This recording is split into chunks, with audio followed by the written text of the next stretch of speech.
Shalom, salam sejahtera untuk kita semua.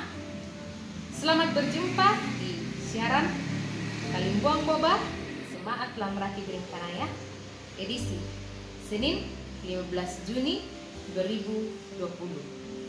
Pada saat ini kita akan membaca firman Tuhan yang terambil dari Kejadian 23 ayatnya yang ke-17 sampai ayatnya yang ke-20. Tapi sebelumnya marilah kita berdoa. Terpujilah namamu ya Tuhan, oleh karena begitu besar kasih dan pertolongan Tuhan senantiasa kami rasakan dalam kehidupan kami. Pada saat ini ya Tuhan, kami akan membaca firman-Mu. Berkati kami, biarlah firman-Mu ini kami boleh pahami dengan baik seturut dengan kehendak Bapa di surga. Kami sudah siap ya Tuhan, berkati kami. Amin. Kejadian 23 ayat 17 sampai ayatnya yang ke-20.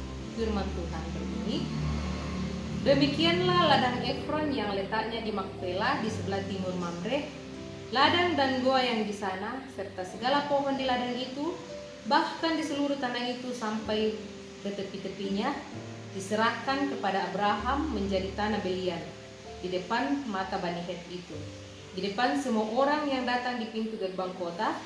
Sesudah itu, Abraham menguburkan Sarah istrinya di dalam goa ladang Makpela itu di sebelah timur Mamre, yaitu Hebron di tanah Kanaan.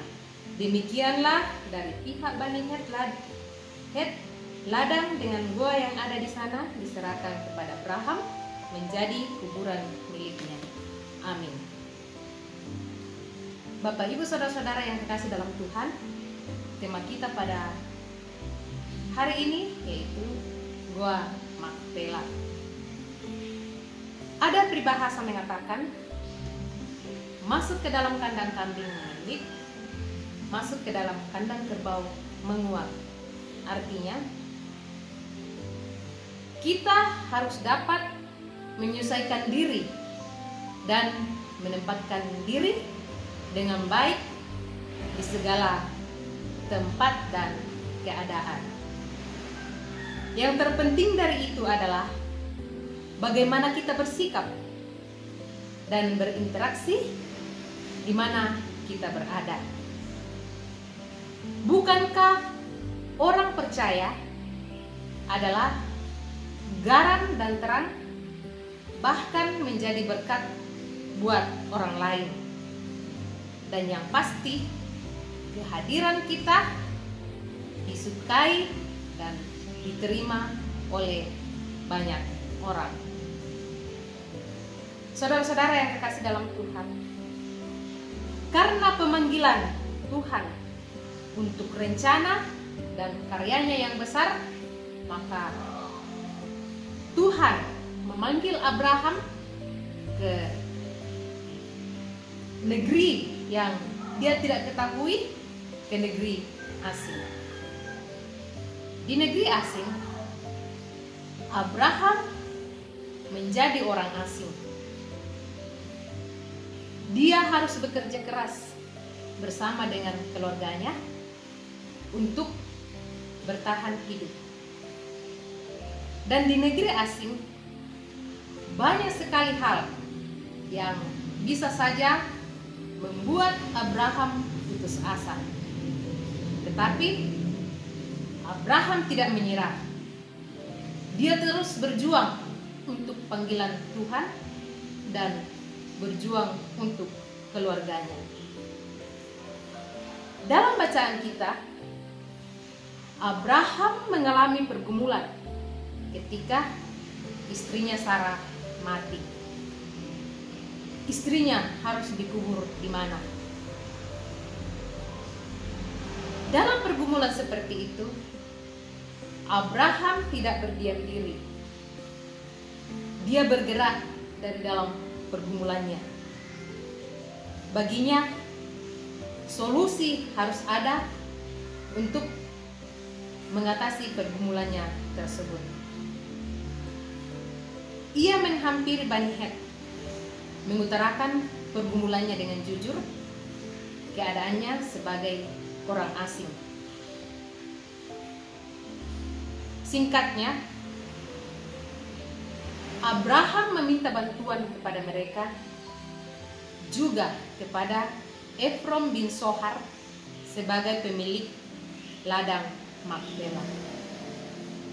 Menariknya, Bani Sohar dan Efrom bin Sohar mengizinkan Abraham untuk menguburkan Sarah istrinya di tanah mereka.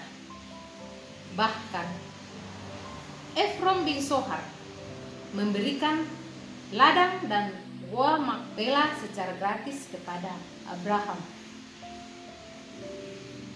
Ada apa sehingga mereka begitu sangat baik kepada Abraham? Pasti ada sesuatu yang membuat mereka dengan mudahnya berbuat baik kepada Abraham. Luar biasa, orang asing diterima dengan baik, diperlakukan dengan baik, diperlakukan dengan hormat. Pastilah kehadiran Abraham mensukacitakan orang lain. Dia menjadi garam dan terang, bahkan menjadi berkat bagi Bani Het dan orang Kanaan. Abraham sangat luar biasa dalam menyatakan panggilan Allah. Dia tidak melakukan berbagai macam cara, tetapi dia setia melakukan cara-cara yang mensukacitakan orang lain, cara-cara surgawi yang menyejukkan. Abraham sangat senang atas sikap mereka, dan Abraham berpikir dan bertindak jauh ke depan dengan cara menolak pemberian gratis dan mengusulkan untuk membeli tanah dan gua Makpela sebagai cara resmi untuk kepemilikan sebuah tanah.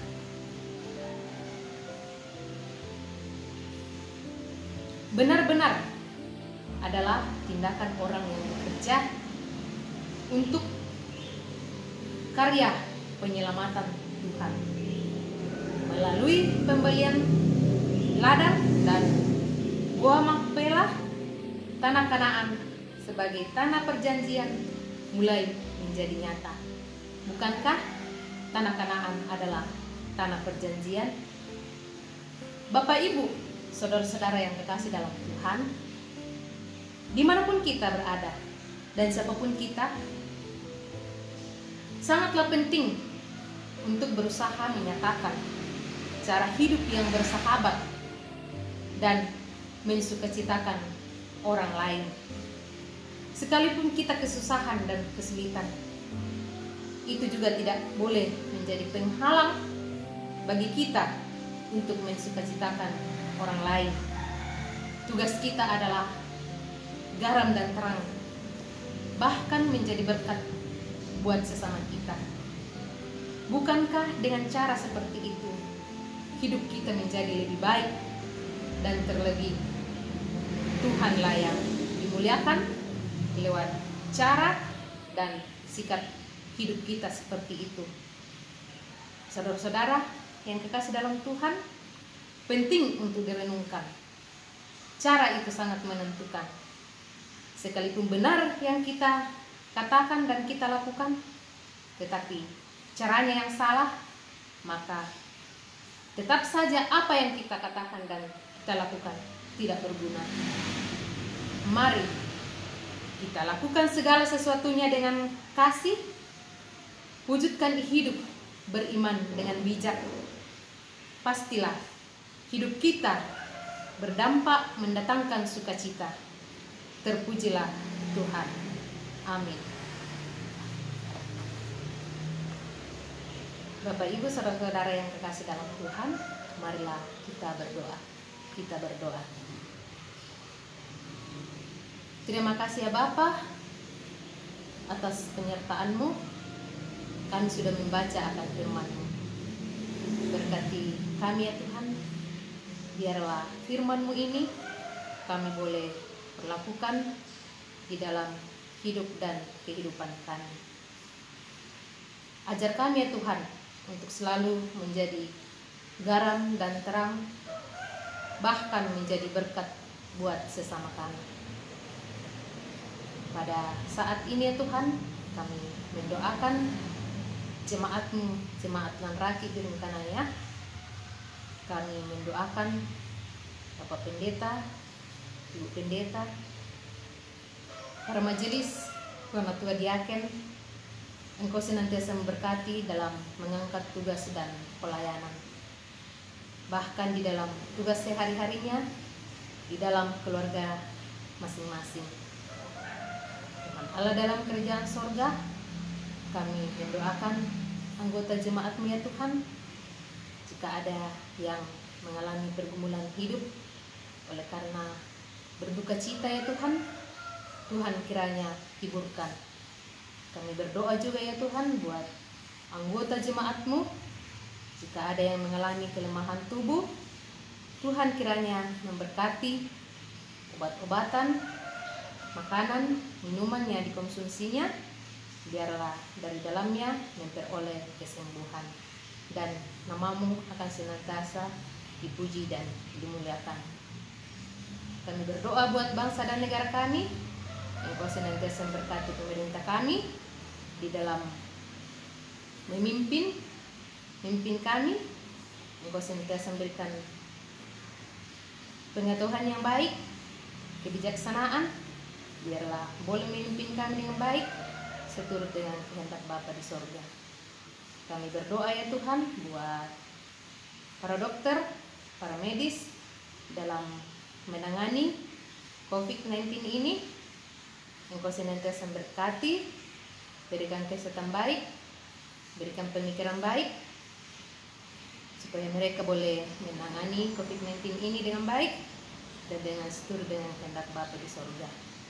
Kami berdoa buat anak-anak kami ya Tuhan, yang sudah semester maupun yang sementara semester ya Tuhan, Engkau senantiasa memberkati.